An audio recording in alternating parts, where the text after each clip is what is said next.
estét kívánok! Ez már egy rendhagyó show. A helyszín sem a szokásos stúdió, hanem egy múltszázadi patinás épület, ami mindjárt feltűnik a képen. Itt kerül sor ma este a zárt körű fogadással egybekötött adásra, melyre a Friderikus Show elmúlt 2 évének legsikeresebb, a nézők szerint legizgalmasabb vendégei kaptak meghívást. Amikor bekapcsolódunk az estbe, a meghívottak egy része már itt van, de sokan most érkeznek. Itt például Jászai Joli néni látható, oldalán egy alkalmi partnerrel. A következő érkező zsűti Gédénes György szövegíró, egy, ha jól látom, még annak idején a sótól kikönyörgött ruhában. Jön aztán az egész Kós család, és persze Misú, akit Fridi, mint látjuk, ölbe is vesz. Róla egyébként showbeli szereplése után kiderült, mégsem ő a legkisebb, csak a második legkisebb magyar. Kovács Kati sem egyedül érkezik, hoz magával egy máshonnan ismerős embert. Aztán itt van mindannyiunk kedvence Sebeők János író, egyben utánozhatatlan szájmandolinos, utána pedig a korukat még meghazudtoló benkenővérek Edka és Mária. Fenyő Miklós és a házigazda között úgy látszik már szent a békek kezet fogtak. Aztán látom a Holló Színház képviseletében Galla Miklóst is szokásos fa arcával. Most egy kicsit távolabb az ajtóban a Spá gyerekeket, egyelőre szülői kísérettel. Lagzi Lajcsit és bájos feleségét, a legerősebb magyart, Fekete Lászlót, a még mindig gyönyörű Pataki Ágit, Gór Nagy Máriát, és az egyik, a sorban egyébként utolsó férjét, Gulyás Buda operatőrt. Na és a feltűnő fehér tollazat Bimbit rejti. Most is együtt, mint annak idején a showban a közismert művészházas pár, Kautsky József és Kállai Ilona, aki éppen most a rózsnyomát tünteti el Fridi arcáról. Mögöttük Ungvári Tamás és neje. Aztán az emlékezetes kaszkadőr csapattagjai Pirog Gáborral az élen.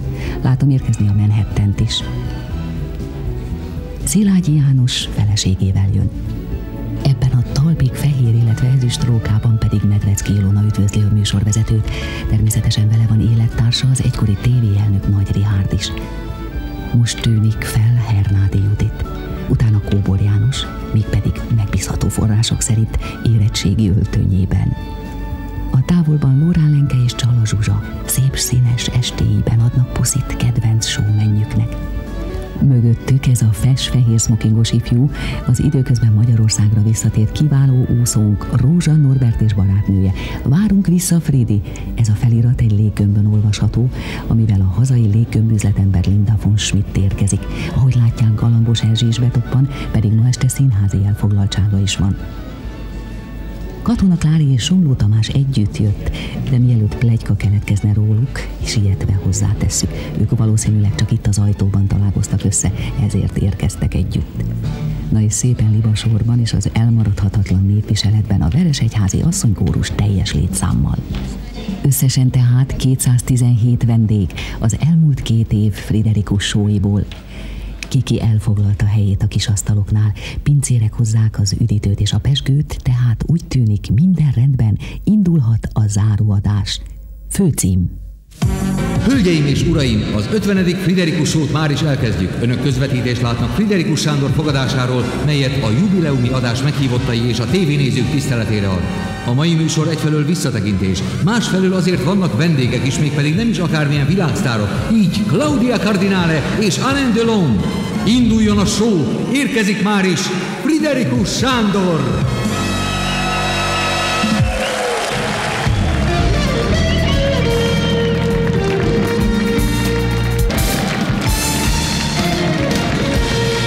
Mégiscsak a műsor annyiban emlékeztet szokásos szerkezetére, hogy ha nem is 4 vendéget, de 2 mindenképpen hívtunk ma estére is. Ezek a vendégek egytől egyig világsztárok.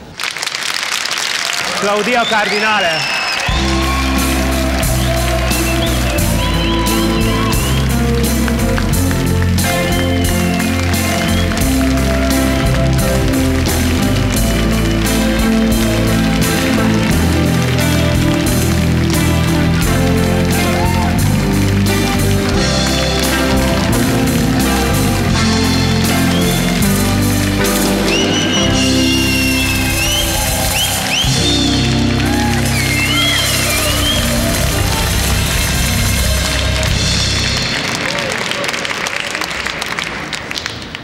Mondja, Claudia, járt már Magyarországon?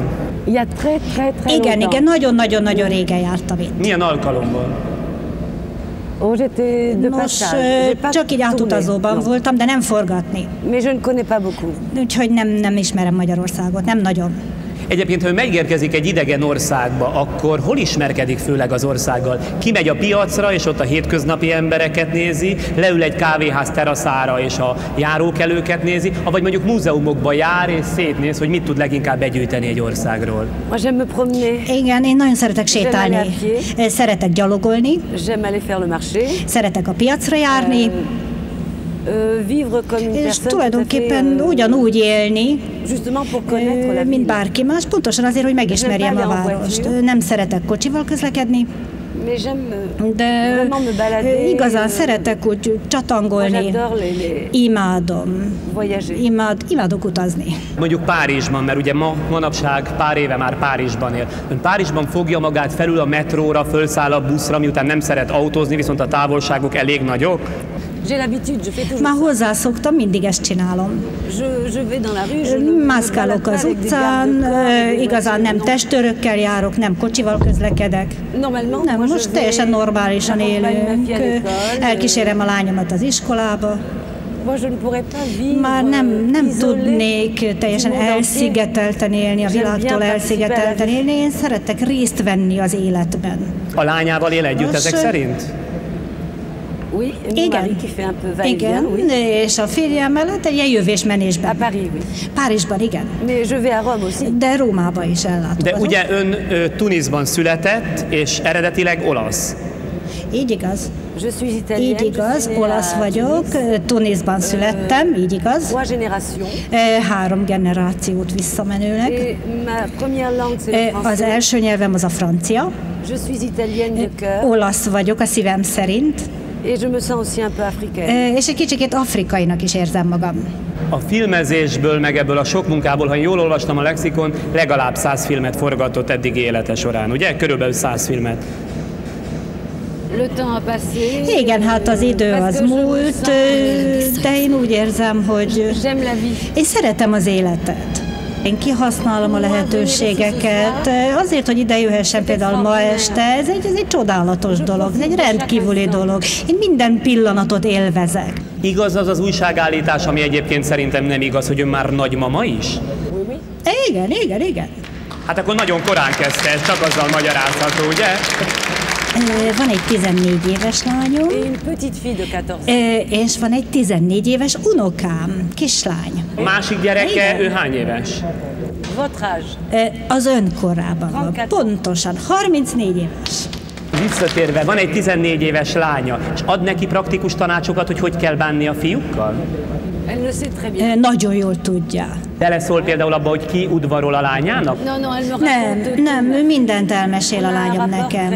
Nagyon jó a kapcsolatunk, olyan nagyon nyílt a kapcsolatunk. Én tudni akarok mindent, és tudni akarom, hogy ő is tudja, hogyha neki gondja van, problémája van, ott vagyok. Azt hiszem, hogy az lehet az ön titka, nem akarom bebeszélni, de hogyha jót mondok, akkor tessék szívesen megerősíteni. Az lehet az ön titka, hogy ilyen nagyon egyszerű. Én pontosan az vagyok, ami vagyok.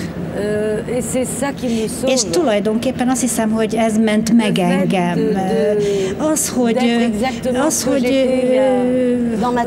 Hogy az vagyok, ami 20 évvel, 30 évvel ezelőtt voltam a fejemben, legbelül. Önnek soha nem voltak mondjuk kitörései? Önnel könnyű volt bánni a rendezőknek? Nem, nincs hozzá időm. Túlságosan sok dolgom van. A gyerekeim, a család, a munka, a film. Ahhoz, hogy az ember forgasson, mozizzon, ahhoz fej kell, ahhoz erősnek kell lenni, és vas egészséggel kell rendelkezni. Ön például szokott mosogatni? Azt is, igen. És ön is az Ultra Daisy-re esküszik?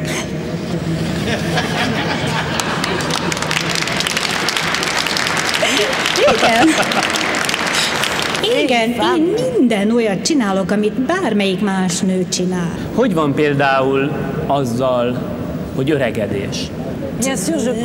Természetesen én is jobb szeretném, ha nem öregednék meg, de hát ez nem lehetséges. Így tehát elfogadom. De ha lehető legkésőbbre tolom.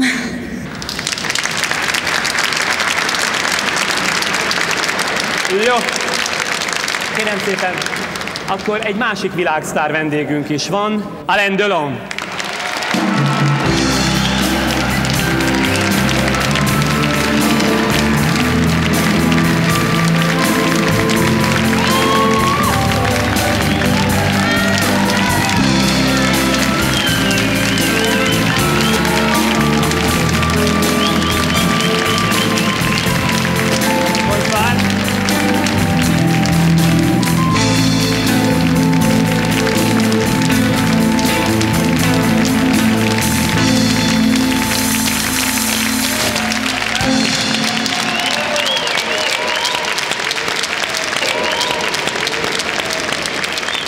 Mi izgat leginkább? Miért jött el Magyarországra? Azért, mert ezt kedvesen felajánlották. Először hívtak meg engem Magyarországra. 35 éve filmezek, és azóta először fordul velem elő. Egyszer voltam Magyarországon, Budapesten, 25 évvel ezelőtt. Egy szerelmi történet miatt történt így. Egy éjszaka maradtam. Az éjszakára mindig fogok emlékezni. 25 évvel ezelőtt történt. Mindegy. Hát akkor inkább sosem találkoztam többet az illető hölgyel. Magyar lány volt, akivel Párizsban találkoztam, és ide jöttem vele, mert magyar volt. Nem rejtőztem el, én sose rejtőzködöm.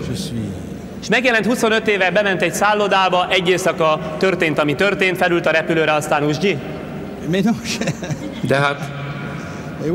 Igen, miért ne? Megérkeztem, kértem a kulcsot, rezerválva volt a szoba, ilyen egyszerű. Hol a probléma? Ezt nem csak Budapesten követtem el én. Na jó, akkor nézzük ellenkezőleg. Azokat a fővárosokat sorolja föl, ahol nem tartózkodott legalább egy éjszaka. Ilyen célból. Voltam Pekingben, nem csináltam semmit.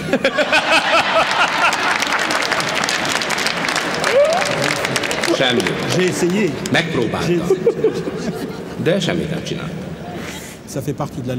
Ez a legenda része. Nagyon fontos egy karrierben, hogy milyen az embernek a legendája.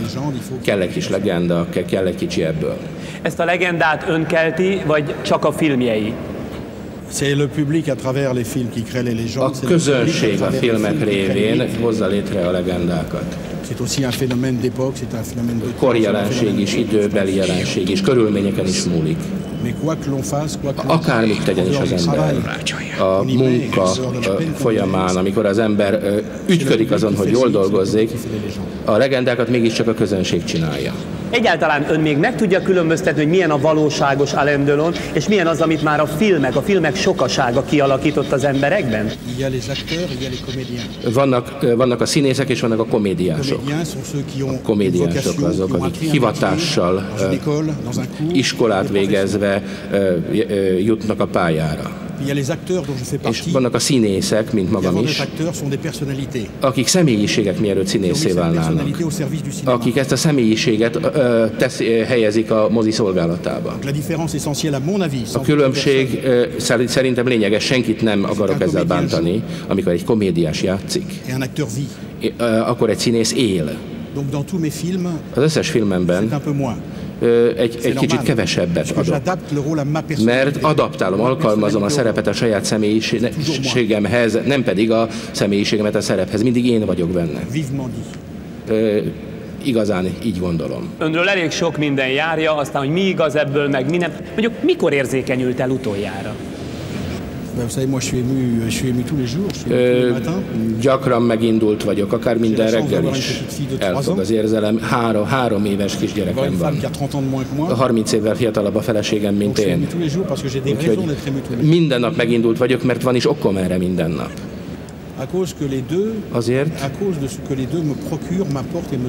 hogy amit mindketten adnak nekem, amit hoznak nekem, férfi életemnek egy fontos állomásán. Ez valami rendkívüli, kivételes dolog. Gyerek ebben a korban, az életemnek ebben a pillanatában, mintha új vért kapnék, mintha a harmadik fiatalságomat élném. Hány éves? 58.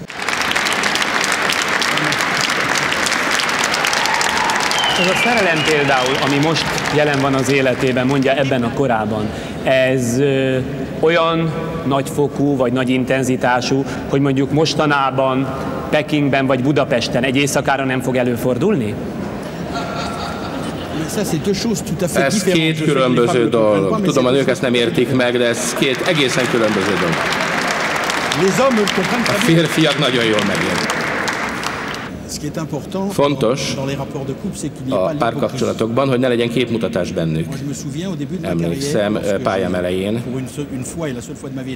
amikor életem egyetlen alkalma során feleségem volt, nős voltam, azt mondtam a feleségemnek, egyszer voltam nős, mondtam, te döntesz, te választasz, de engem szeretnek a nők. Nem kell ezt elfogadnod, de így van. Kész, és elfogadta. Elfogadta. Mit tehetett szegény? Nem tartott sokáig. Nem akarnék dicsimnuszokat zengeni a nőkről, de nem tudnánk nők nélkül élni. Ők ezt nagyon jól tudják egyébként. Így van. Ezt el kell fogadni, bele kell nyugodni. Jó, akkor arról beszéljünk, hogy hogyan él, milyen körülmények között lakik. Ma is még javarészt a munka teszi ki a napjait, vagy pedig most már miután kislánya van, ugye 3 éves Annuska, napjainak jó részét vele tölti. Szóval hogyan kell elképzelnünk magánéletben Alain Delont? A magánéletem egy fallal körülvett 50 hektáros birtokon zajlik, kutyám is van. Feleségem, lányom, barátaim ott vannak, a személyzet, az emberek, ennyi. 150 kilométerre Párizstól, Franciaország és Svájc között, Svájc felé. Ez az én bázisom, így nevezem. Itt töltöm az időm legnagyobb részét. Egy évből mennyi napot, hány hetet dolgozik? Nagyon változó. Sokkal kevesebbet filmezek, mint régebben. Sokkal jobban elfoglalnak a párhuzamos filmmel kapcsolatos tevékenységek. Nem szabályszerűen, nem mint hivatalnok dolgozom. Elég rugalmas a munkám. Egyébként gyakorlatilag nem megyek szabadságra. Szeretem a vikendeket, a hosszú vikendeket, folyton dolgozom, de rugalmasan. Nincs kényszerítő munkarendem. Nincsenek szigorú életszabályaim, a szakmában igen, de a magánéletemben nem. Mondja, a barátait ugye beengedi a birtokára, mondja, ezek a barátok még a régmúltból valók, tehát mondjuk az ön ifjú korából, akik még emlékezhetnek arra az arcára, hogy ugyanez az arc megváltozott, amilyen valaha volt? A barátaim nem filmesek. Egyeseket még korábbról ismerek, mielőtt filmezni kezdtem volna, másokat pedig azóta. De ez az életem teljesen különbözik a filmtől. Nincs sok kapcsolatom a szakmabeliekkel. Ellentétben mindazzal, amit gondolni vagy mondani lehetne, a szakmai szolidaritás, ami régen, amikor elkezdtem a szakmát, létezett, ma már nem létezik. Ma a szakmabeliek szétszórtan élnek, egoistábban, mindenki a saját kis zugában, és köldökét nézi, nem a világ felé fordul. Magányosak leszünk. De ön még tud valakitől tanulni, ön még tud valakire fölnézni. Szóval mindezek a tulajdonságok ennyi siker után önben még jelen vannak? Hogyne. Az embereket mindig is csodáltam. Mindenféle körülmények között, a szakmámtól nagyon eltérő körülmények között. Egyébként nem sok embert csodálok, az kétségtelen. Nem sok ember csodálatra méltó. Milyen körülmények között tud ön akár csodálatra méltó, akár nem csodálatra méltó embereket megfigyelni túl a filmen? Szóval hol fordul ön egyáltalán elő? Hol lehet ön szabadon? Van önnek még kilépés ebből a zárt közegből? Nem, de hát döntöttem. Döntöttem, akartam ezt a szakmát csinálni, 30 éve csinálom, döntöttem. Mondjuk nem sajnálom egy kicsit, hogy nagy áruházakban nem jutok el, de hát így van más ezen kívül. Vannak más kielégüléseim, örömeim, például felmérhetetlen örömöket szerzett a mesterségem, szakmám gyakorlása az egész életem folyamán. Van, aki egyedül mászkál, de ahhoz képest, amit én átéltem, az nulla. Az ember dönt. Ha újra kellene kezdenem az életemet, pontosan ugyanazt csinálnám újra. Olyan sok ember van a világon, akik nem csinálhatják, amit szeretnek.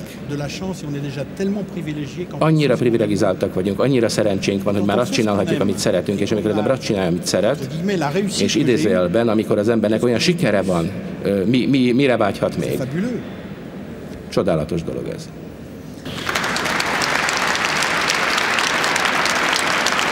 Foglalkoztatja önt a külseje?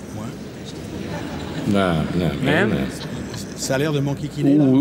Úgy nézek ki, mint akit ez zavar? Együtt kell élni az embernek a saját korával. Nem kell mindig 20 évesnek lenni, akarni, úgy kinézni, mint kezdetben. Alkalmazkodni kell az embernek a korához, az élethez, az időhöz, amely múlik, az időhöz, amely jön. Ilyen az élet.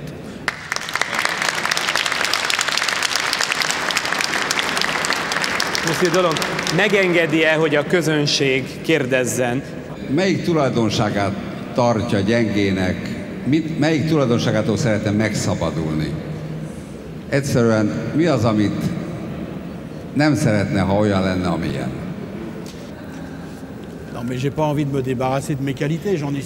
Nem szeretnék megszabadulni a jó tulajdonságaimtól, olyan kevés van belőlük, hogy szeretném őket megtartani. Ugyanakkor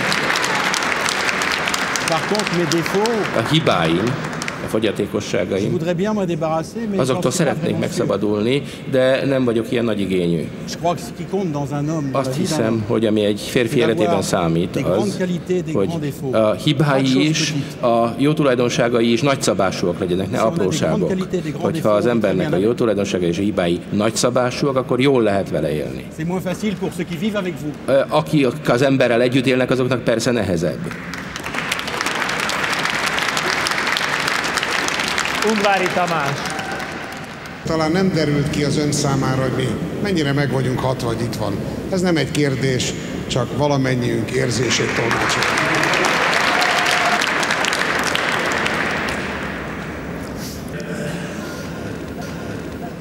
Alors tout à l'heure, il me disait comment vous êtes quand vous êtes ému. Az előbb azt kérdezte tőlem, hogy nézek ki, amikor elérzékenyültem.